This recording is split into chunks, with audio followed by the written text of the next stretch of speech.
Welcome to today's Explainer. We're jumping right into a wildly viral moment that just blew up at a Detroit auto plant. I mean, it was a sudden, completely visceral interaction that caught the entire internet's attention practically overnight. But as we unpack our source material today, we're going to see how this brief, explosive gesture actually exposes a massive, mounting bureaucratic delay happening hundreds of miles away in Washington. So how exactly does a shout from a factory floor connect directly to a stalled legislative mandate? Let's map it out. First, you really have to picture the scene.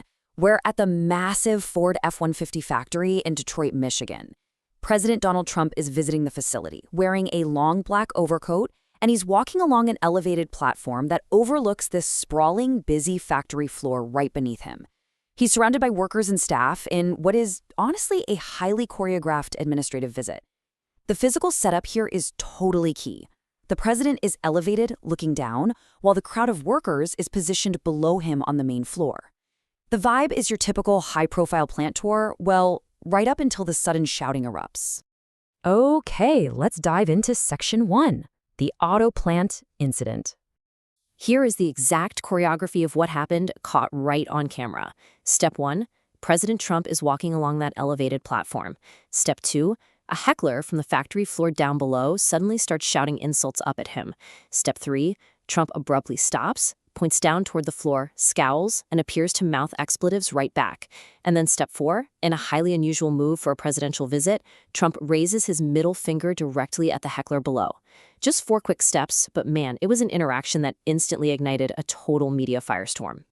Now on to Section 2, the defiant White House response. Because immediate reaction is everything, right? Interestingly, while the actual target of the gesture hasn't been identified, the White House definitely didn't wait around to find out who it was. The response was immediate and remarkably unyielding. Let's look at the exact words the administration used to fiercely defend the president. White House spokesperson Steven Cheung told Agence France-Presse that the heckler literally got what they deserved. Cheung vividly described this unidentified person as a lunatic, wildly screaming expletives in a complete fit of rage. So, the administration completely leaned into the confrontation, putting the blame squarely on the intense hostility of the heckler. And did the White House try to walk the gesture back at all? Nope, absolutely not. Spokesperson Steven Cheung officially concluded that the president's response, the middle finger, was appropriate and unambiguous. This firm, unapologetic defense really separates the official stance from the media frenzy, establishing a resolute position on exactly what the president did up on that platform. Which brings us to Section 3, scrutiny in the second term. Because this moment absolutely does not exist in isolation.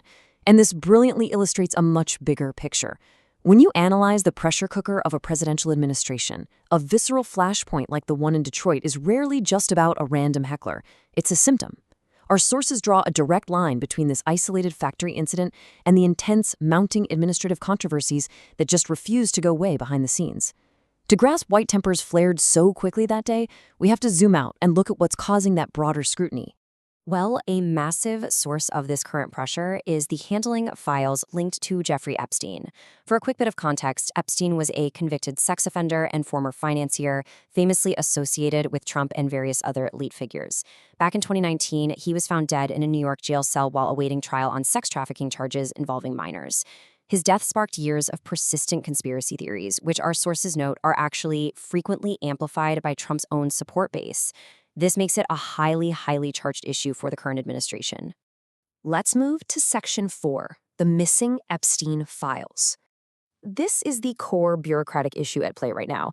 See, we've moved from a sudden shout in Detroit to a stalled legislative mandate in Washington, D.C. Last year, President Trump actually approved bipartisan legislation mandating the release of Epstein-related files, specifically to bring closure and transparency. But get this, December 19th was the official deadline for full disclosure. And that deadline? It has come and gone without the files being released. The very mandate that Trump himself approved has completely stalled out. And the sheer staggering scale of this delay is exactly what's causing the friction. 2 million. Let that number sink in. Earlier this month, Justice Department officials admitted they're still actively reviewing more than 2 million documents related to this case. I mean, that is a massive bureaucratic backlog. When you promise transparency to a public that's already primed with conspiracy theories and then hit them with a 2 million document delay, you are creating a perfect recipe for intense frustration. And that is exactly how the source connects the dots for us here. Administrative delay adds immense fuel to public anger. This massive document backlog isn't just a quiet clerical issue. It is a highly public failure to meet a highly anticipated deadline. That macro-level failure fuels the bubbling frustration that eventually boils over into micro-level interactions, like a heckler screaming insults on a factory floor. Moments like the one at the auto plant are simply the visible sparks of this much larger, unseen friction. So we've traced the line from an unprecedented gesture at a Ford plant all the way back to a mountain of 2 million unreleased documents in Washington.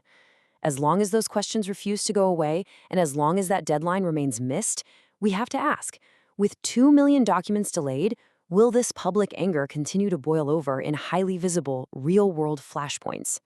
It's a pretty compelling reminder that in politics, administrative delays rarely stay hidden in filing cabinets. They eventually show up right on the factory floor.